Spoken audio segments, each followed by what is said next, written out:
Howdy everybody, welcome back to video number 9 of the aft fuselage section of the RV-14A build that I'm doing in my garage. I'm working with Brad here. You see Brad, he's back. Well, this video was recorded a while ago, so we did take December off and we'll take the first couple of weeks of January off, but we were working on those access panels, so we were riveting in the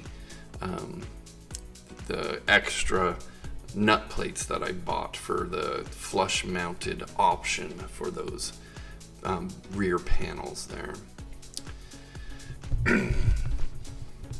And then we do the other side, and there's those optional screws, and then on another page there's the optional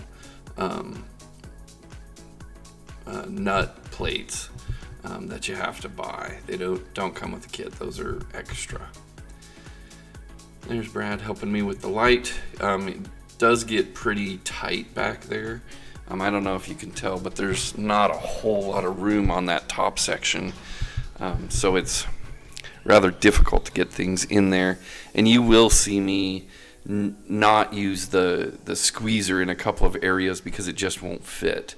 And we break out the bucking bars and the rivet gun. And then the one nice thing about building a plane that I really like is when your friends come over, you can just BS with them.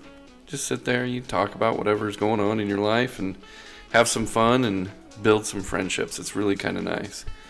I like it. So that's why I left. I didn't cut this particular section out. It's because I did want to just make a note that, you know, there's a lot of time, you know, working on the plane, but there's also a lot of time spent with just friends and chatting and having a good time and, you know, just being nice. And I think, you know, that's something we don't do in today's world very much is, you know, hang out with friends and just, you know, have fun and be nice to each other. So I left that in there just so I could get on my soapbox about being nice to people. And here we are, we're working on some of the cables. There was a specific length that wire needed to stick up past the aft deck area there. And so we just measured that, and then we started using the zip ties to, you know, strap the wires in.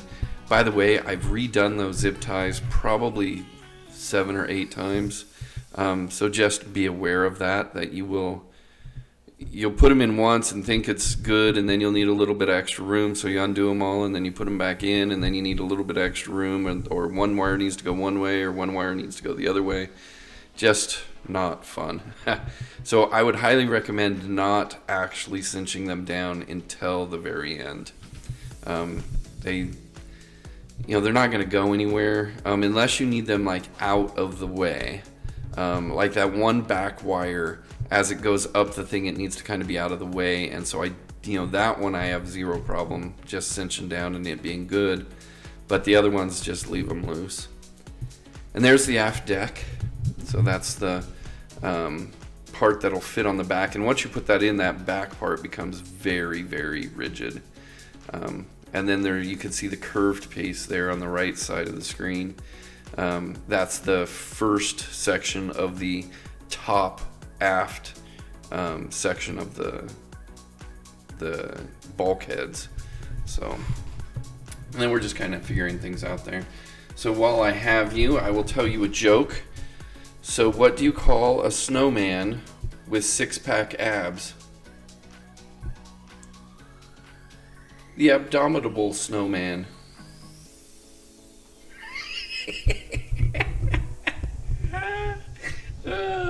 Christmas humor, I love it. My kids did get me a dad jokes book, and some of them are pretty funny, so I'll do another one for you.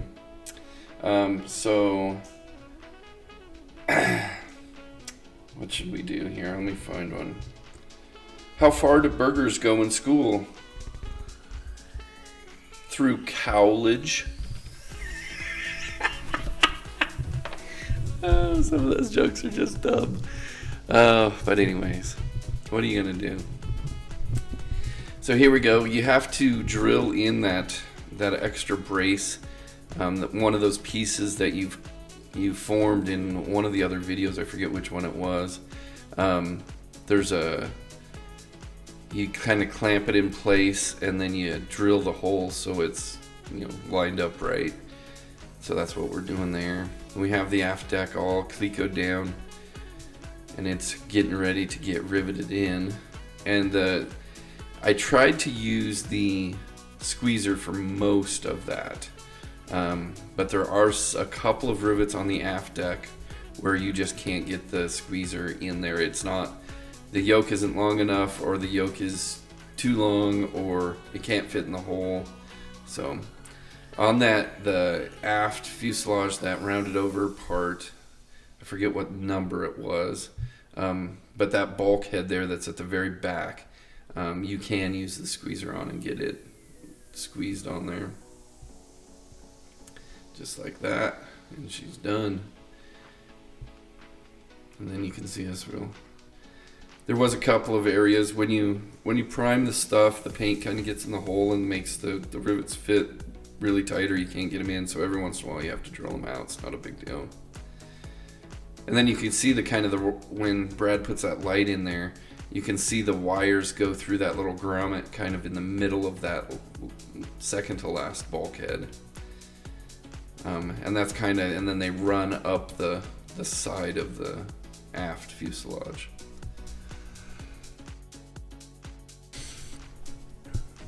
And then we are using the squeezer in a couple of areas to put that aft deck on. You'll see us look, and then squeeze a few, and then remove some clecos, drill them out, put some rivets in. And there is the aft deck. That's kind of what we're working on right now.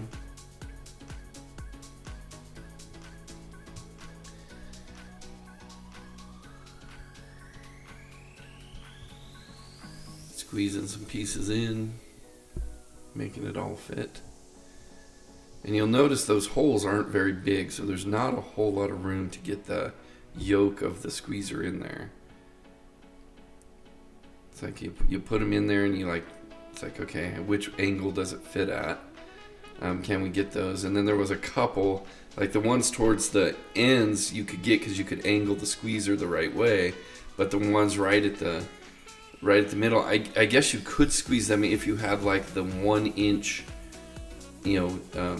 longeron yoke instead of the 2 inch. The 2 inch was too big and I couldn't fit it in there with enough space to actually squeeze the rivets. So you do see me with the rivet gun there, and I'm gonna use the rivet gun to get those middle ones because there's just not enough space. But you can use the rivet gun, it works just as well, and when you have somebody helping you, it makes it go even faster. And so you do the ones that the squeezer can't do with the rivet gun, and then you kind of keep moving up the back side of the plane there. You'll see there we're moving up a little bit, and then we get the ones that the squeezer couldn't get because it won't fit in that little hole. And then I do check them. Yeah, you'll see me here in a little bit, I think. You'll see me with my mirror checking them just to make sure they're all correct. And working my way up. And that's pretty much what I do for this video is we get those back aft access panels completed, and then we get the aft deck completed. And then I could reach a couple of them with the squeezer there, and then so I would do the ones that the squeezer would reach. So you'll see me use the squeezer here because it'll reach those first few. So it'll reach a couple of them, and then I'll get to a point where it won't work anymore, and you'll see me switch back to the rivet gun.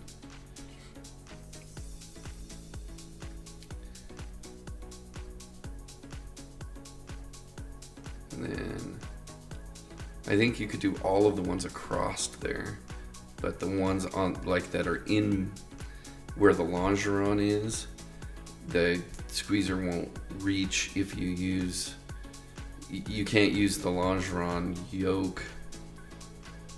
You have to, it was weird. So I went back and forth, and you'll see me here. So that's the rivet gun with the bucking bar kind of in the longeron area.